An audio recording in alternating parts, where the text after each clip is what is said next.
Company को दे दिया, मगर इन खतूत की खबर CIA के हाथ लग गई और CIA ने फौरन जर्मन इंटेलिजेंस को खबरदार कर दिया। जर्मन इंटेलिजेंस ने इस इत्तला पर लर्च को अरेस्ट कर लिया, लेकिन अब्दुल कदीर खान को पहले से इस चीज का डर था और इसलिए अब्दुल कदीर खान ने अपने इन खतूत में लर्च का नाम कहीं पर भी इस्तेमाल नहीं किया था, बल्कि इन खतूत में किसी मिस्टर कोटारी का नाम इस्तेमाल किया गया था। लिहाजा सबूत ना होने की वजह से जर्मन इंटेलिजेंस को लर्च को दोबारा से रिहा करना पड़ा। जर्मन इंटेलिजेंस इस सब के बाद अपने नेशनल डेटाबेस में कोटारी नामी लोगों को ढूंढने लग गई, लेकिन नतीजा यही निकला कि कोटारी नाम का कोई पाकिस्तानी जर्मनी में मौजूद ही नहीं था। खैर, वापस लर्च की तरफ आए तो वो जर्मनी में होने वाले वाकयात के बाद फौरन स्विट्जरलैंड चले गए और वहां एक और इंजीनियरिंग कंपनी के साथ मिल गए। फिर इस कंपनी ने UF6 feed and withdrawal system को स्विट्जरलैंड में बनाना शुरू किया। अब्दुल कदीर खान के इस्तराब और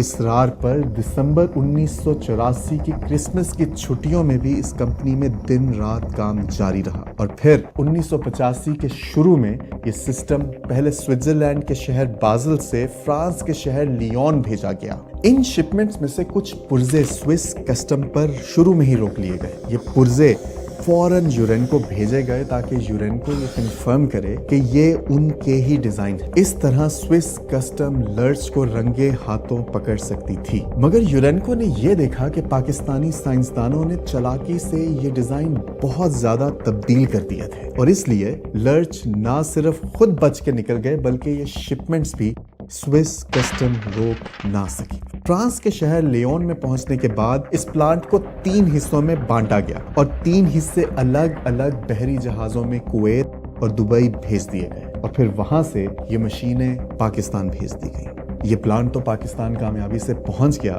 मगर इसके कुछ अरसे बाद ही पाकिस्तान से लर्च को भेजी गई पेमेंट्स ट्रैक हो गई।